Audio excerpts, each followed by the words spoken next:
be no recovery for Maureen Connolly if she were to play at Wimbledon this year. Why did Teach have to say that? She must believe it's true. But to talk that way about me to the newspapers. What am I gonna do? Teach says you have to rest for at least a month. I can't rest. I need to play. I have to play. But if Teach is right about your shoulder, dear... She isn't. This time I know she isn't right. Oh, Maureen. Maybe you're just lying to yourself. No. You've wanted Wimbledon so much, so long. A person can set her sights too high.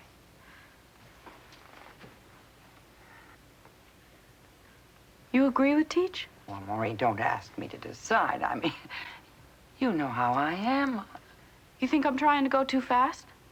You've already done so much. You know, most people would be glad to settle for half what you've done. I can't settle. I won't, Mom. I want to be the best. There's no substitute for that. Oh, Maureen. There was just a doctor I could really trust. If we found one, and he said Teach was right, would you stop tormenting yourself and give up? Yes. Well, you remember that nice man, president of the California Tennis Association? Perry Jones. He's here, in London. I just saw it in the paper. Maybe if you called him. We really appreciate your helping us, Mr. Jones. I'm glad you called me. Dr. Buxton is one of the 3 top orthopedic men in London. I'm sure he'll be able to help me. Now, before you go in, Maureen, you and I have an understanding. If the doctor says you mustn't play, you won't try to re-enter. Now, no hedging. I have your word on that. Yes, whatever he says, I'll go along with it. Good.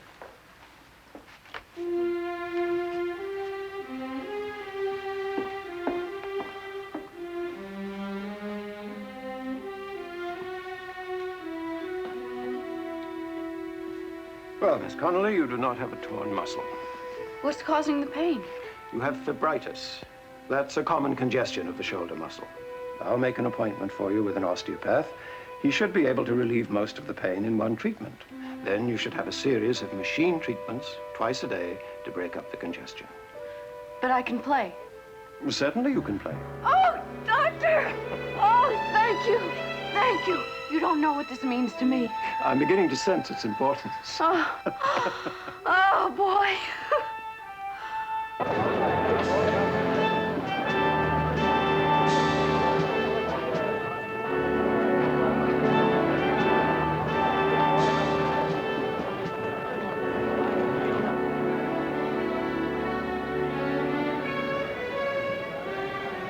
Jess? Teach, we wondered where you were. Where's Maureen? In her dressing room. She tried and tried to call you. Well, it doesn't look as if Nelson's going to be here for the match. His flight's been delayed. I go to Surrey overnight to visit friends, and you pull a sneaky play like this. I tried to Going find... behind my back, making us both look like clowns. I went to another doctor. I'll bet you did. Dr. Buxton, he's a top orthopedic surgeon. He says there's no torn muscle. He says it's perfectly safe for me to play. You went out and found yourself a doctor who'd say what you wanted to hear. He's given you your license to go out there and destroy yourself. I've already had 2 treatments. It's much better. Get out of these clothes. You're not playing. I have to. You are not playing. Yes, I am. So overnight, you know what's best. This time I do. It's my shoulder. It's my future. It's my life, and you're not God, Teach. Oh, you know a lot, much more than I'll ever know. But you don't know everything. You make mistakes, just like everybody else. Why can't you for once admit that you're wrong? Sure. I've been wrong about you from the very start. I was wrong to think you have what it takes to go the limit. It was a big mistake to flush 6 years of my life down the toilet, telling myself I could turn a selfish, empty-headed little baby into a champion. I even made the mistake of believing your sugar-coated, two-faced lies, telling me how much you trusted me, how grateful you are. I wasn't lying. I did trust you, and I am grateful. You don't begin to appreciate what I've done for you. Let's talk about what I've done for you. It's been a long time between champions. You haven't trained a winner since Alice, Bobby Riggs, and when you looked at me. Isn't that what you saw? A chance to come back as the world's greatest tennis coach. You're not worried about my shoulder. You're protecting yourself, your investment. My feelings don't matter. You never allowed any. So behind the all-American smile and the pious sweet talk, there's a little tramp with a tongue like a hacksaw. Teach, I do need you. And maybe you need me. All I'm asking is for us to share the responsibility for what I do. Just share. If you go out there and play, you'll destroy yourself. I don't want to be here to see it. And don't come crying to me afterwards. We're through.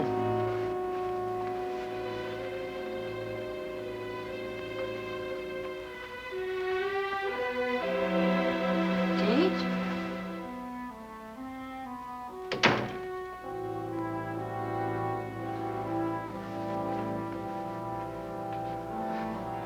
I'm on my own, Ma. You'll do fine. I mean, even if you don't win, how many girls get this far? Miss Connolly, they're ready for you.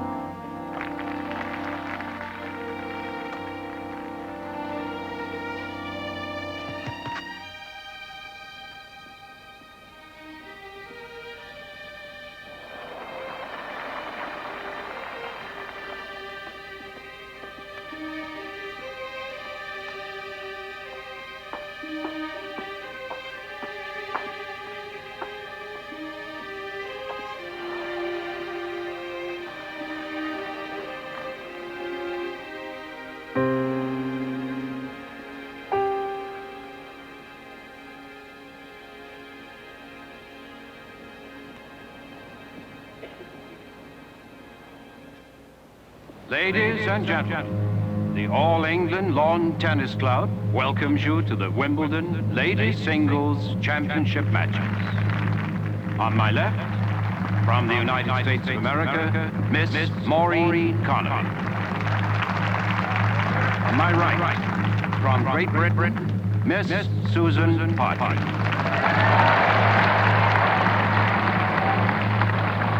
Linesmen ready? Players ready? Play.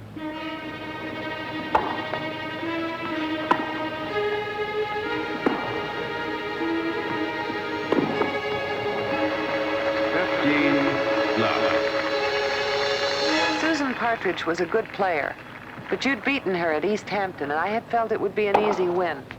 But I wasn't there.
To Miss Connolly.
Thanks only to numerous double faults and errors off the ground by Partridge, you took the first set, 6-3.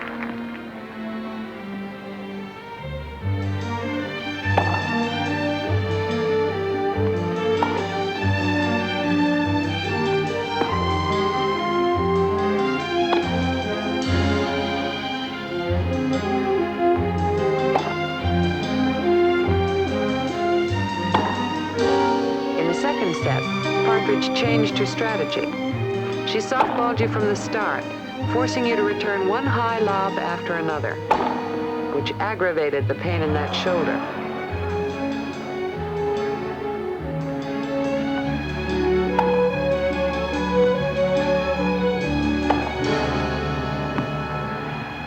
Game to Miss Partridge. She leads 6 games to 5. Second set.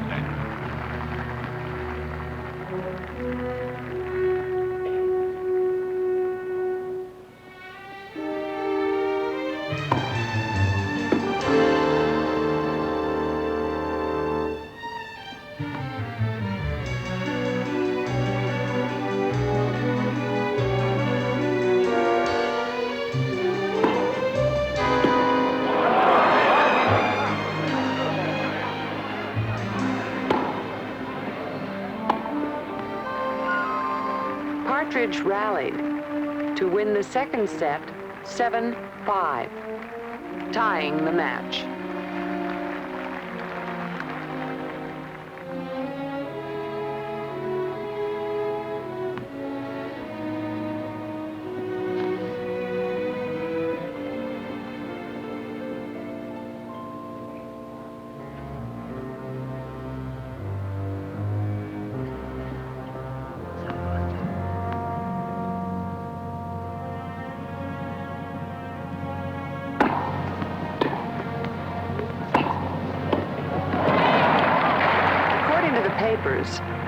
The crowd was hostile, sure that the golden girl from California was about to be defeated and discredited.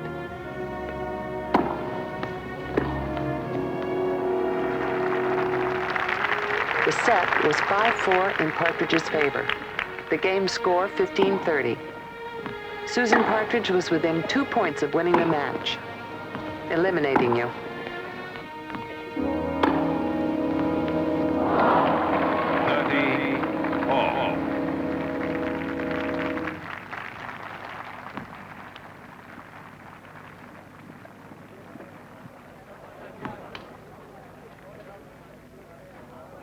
Hey, little Mo!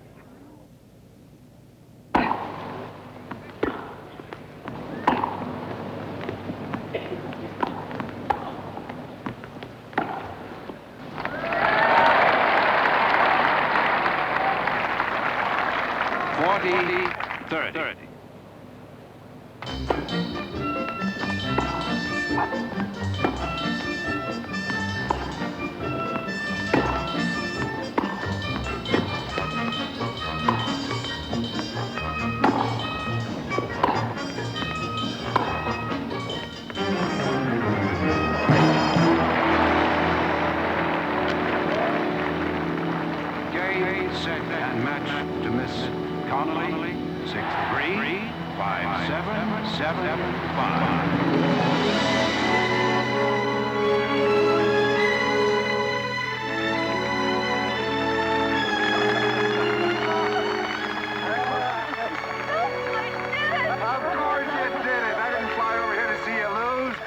Just the beginning.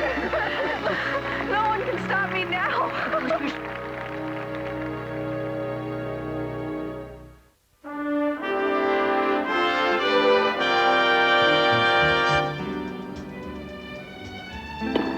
You faced Shirley Fry in the semifinals.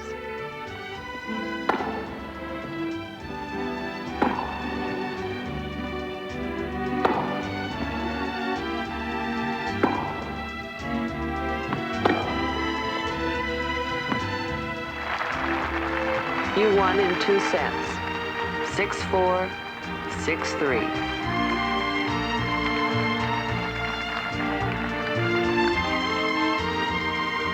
Louise Brock was making her 5th appearance in the center court in a finals match.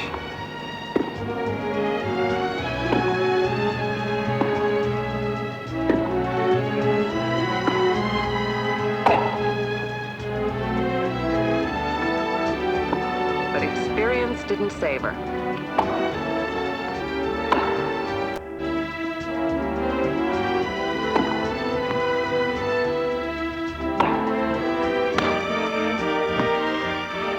You took the title in 2 slam-bang sets.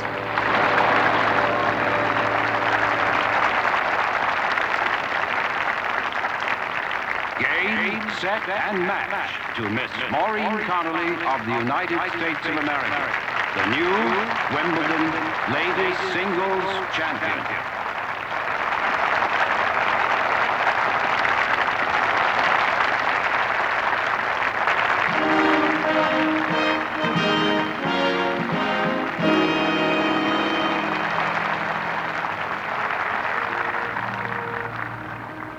This is a very large trophy for such a small person. However, you proved again that size and age need not be handicaps. You've overwhelmed us all with your skill and your courage. I am confident we shall be seeing you many times over. Thank you, Your Grace. I've been asked what my plans are, and I'm going back to Buckingham Palace and watch the changing of the guards one more time. And then I'm going home to San Diego to work as a copy boy for the San Diego Union.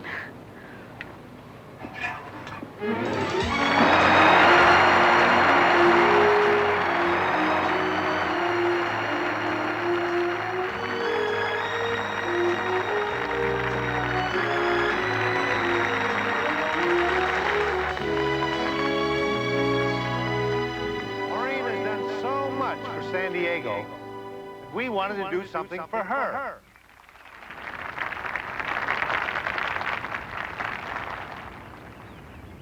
With appreciation and gratitude for the pleasure you've given us, the people of San Diego give you Colonel Maryboy.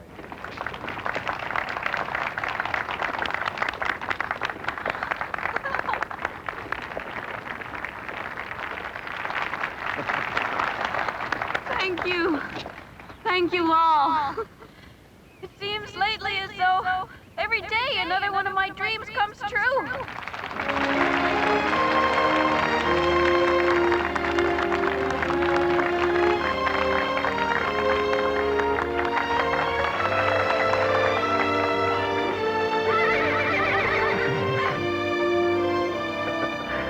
Thank you.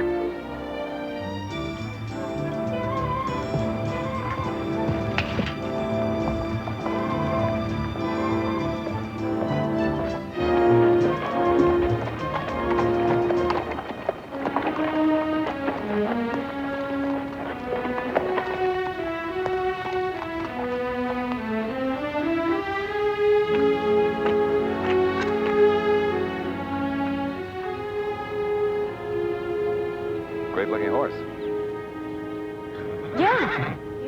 Mm-hmm. Or is it the horse that you're interested in? What's his name? Fleet Arab. Nelson. His name is Norman Brinker. He's an enlisted man in the Navy, and he's the youngest member of the United States equestrian team. But why don't you find out those things for yourself? Norman! Norman? Hey, Mr. Fisher. I'd like you to meet a friend of mine and a fellow reporter. Maureen Connolly, this is Norman Brinker. Hi. When does little Mo find time to be a reporter? Oh, I'm really just a copy boy and a gopher. She adds a little style to the newsroom. Maureen would like to have a chance to find out more about you. For the newspaper column. Sure. What do you want to know? The basic facts, Mo. Right.